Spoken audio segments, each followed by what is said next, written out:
So in a previous Yap session, we were talking about perceptions and like how your idea about the perception of yourself through the eyes of others like really might matter.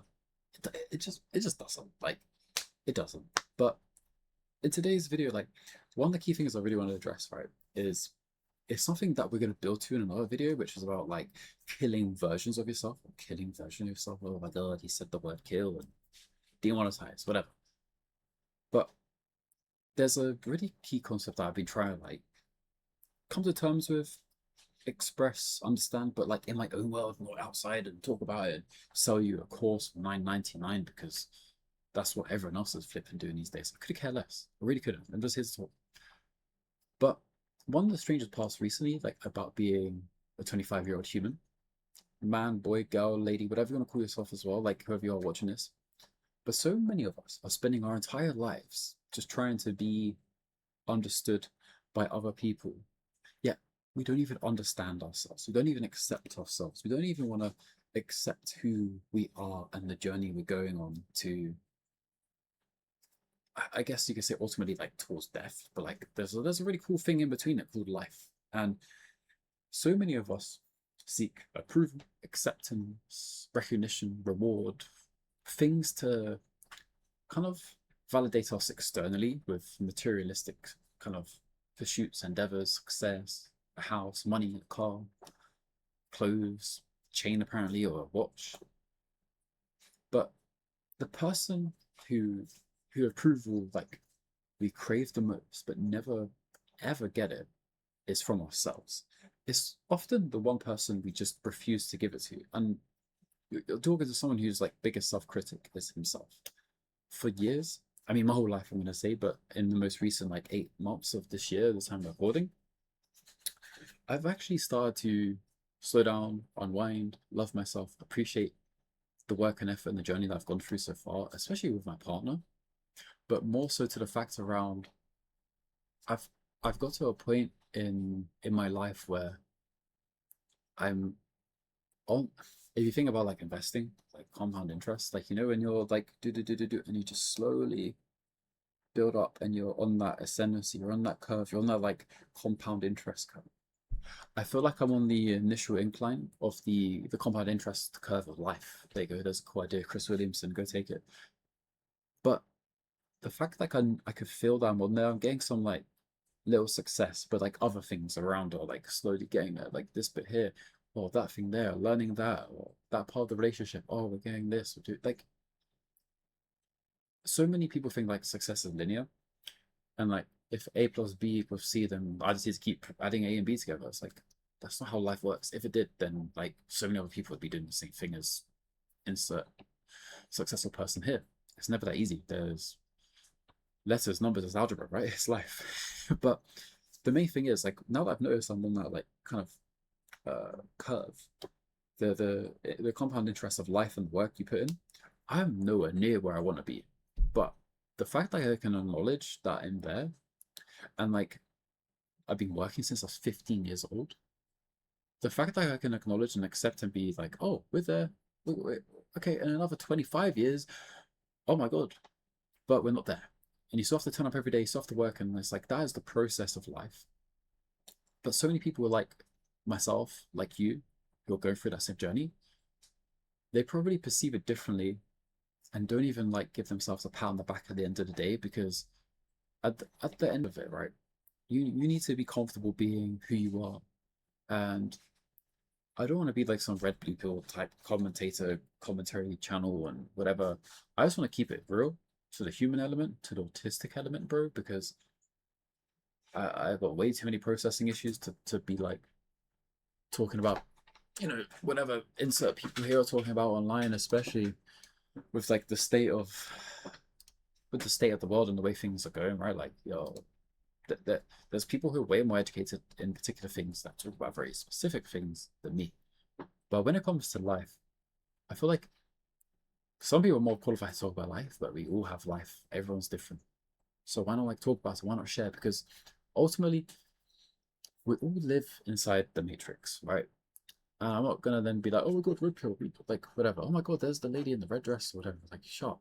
That content is ridiculous. Like, That's for another day. But I don't mean it in like the literal one around like the government, society, and business, big corporate, all that stuff. I'm talking about the mental one, like the one that we've inherited through years of academics, schooling, going qualifications and jobs and all the rest of it, right? That is like the innate human desire that has been programmed into us. Like you got to do this, and you keep churning those kids, school kids into university graduates, into workers, into pension paying people and mortgages and death and taxes. Yeah, you get what I'm trying to say. Climb the ladder, repeat, retire, die. That is the system. There's nothing wrong with those things, believe me, because the people online will be like, oh, you need to quit your 9 to 5 and start this business. You need to start this trading. You need to start doing this, start doing that. Look, am I going to tell you that people haven't done that and been successful? No, because that's completely false. People have done it and become really successful, made loads of money. But you shouldn't be quitting your job to pursue something when you have no money, no income, you have overheads. You're just going to end up on the streets and bankrupt. You need money and a job to sustain your life, but also buy a gap to have a future where you can go all in. So the interesting part about all of this is like, did you really choose that life or that path, or was it just placed in front of you because it's basically kind of a human construct? And where I'm really trying to leave with this is I've come to the point where like I've accepted who I am, where I'm going, and the journey I'm on. There's many things that if I could go back, I would change, but ultimately, because you can't change it, I don't have regrets, because I feel like if you live in the regret and you live in like the, oh, I got all these different things going on, it just becomes muddy. You just don't live in the way in which you want to, in the authentic way. Nobody else like wakes up and, you know, they don't wake up as yourself. They don't sit with your thoughts and carry the regrets of past decisions, because they have their own regrets and decisions that they've made in the past. So why would we just carry this kind of baggage and emotional weight all the time to sit around and go, I wonder if I did this. I'm gonna ponder my life way. What if I did that? I'll never be good enough. I'm always gonna be fat. I'm always gonna be skinny. I'm never gonna get muscles. I'm never gonna be fit. I'm never like. Can you hear yourself?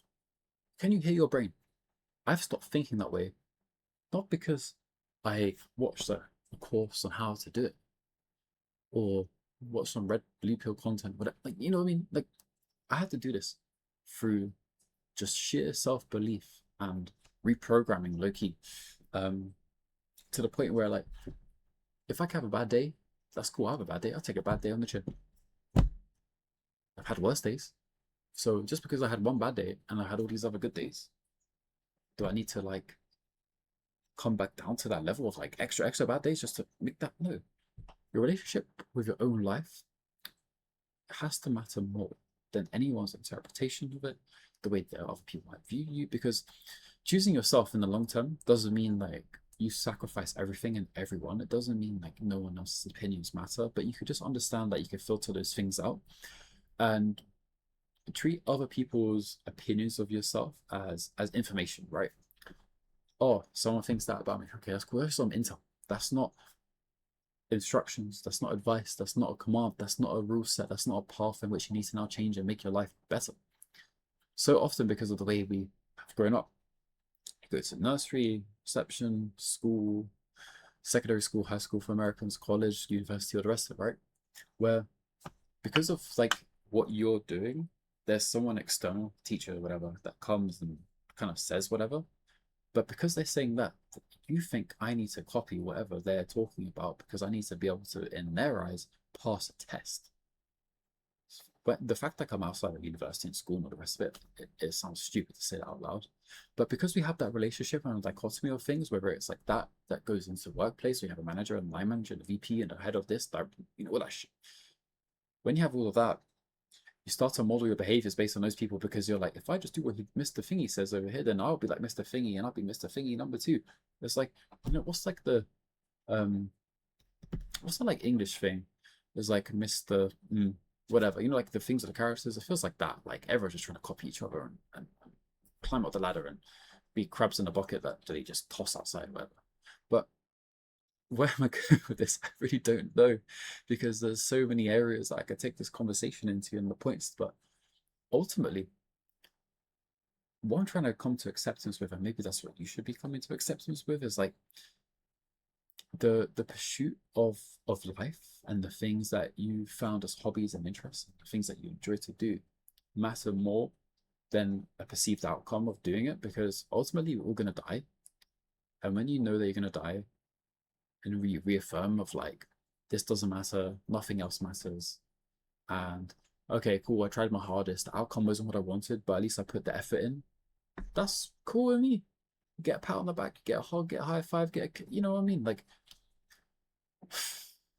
the best moments in life rarely come when you've arrived.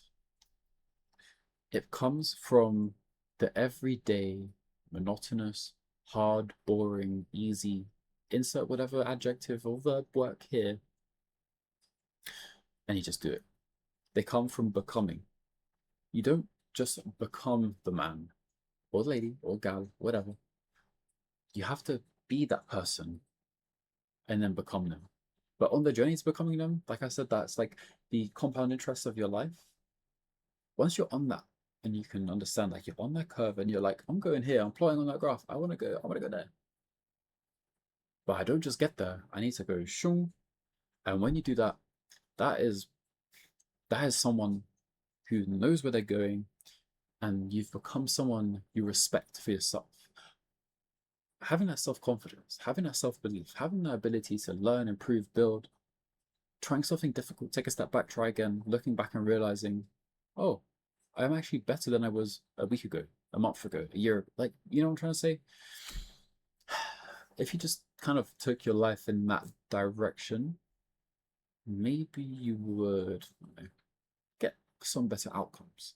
And I know I appreciate, like I said, it doesn't always have to be about the outcomes, but if you think about the journey, the outcomes are going to come with it. But as long as you're making those little steps every day and kind of just making a bit of like an effort, really. I think effort is so underrated. Like people don't turn up anymore like they used to.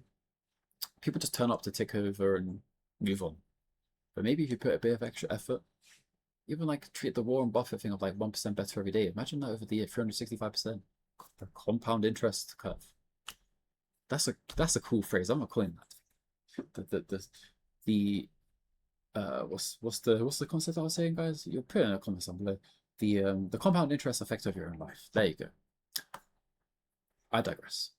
But what am I trying to say to kind of end this video? Because I like thinking out loud and it's called Raw Thoughts. So put that two and two together, right? I just speak and yap and you listen. And then you can comment down below and talk. But to part, your life is the one thing that you own. No one else can experience. No one else can change in a way that they can put the effort in that makes your life better. Maybe like some extreme scenarios, like someone becomes a billionaire and they give you a couple million quid. Cool. If it happens to someone, my bank account details, I'll send them your way. But maybe the goal isn't just about like creating things in life that people understand. Maybe the goal is just creating a life that's authentic to yourself. And when you're alone with your own thoughts, you know that you chose right. Just going to leave that there because I've yapped on for way too long. And you're probably thinking, why is this video not ending?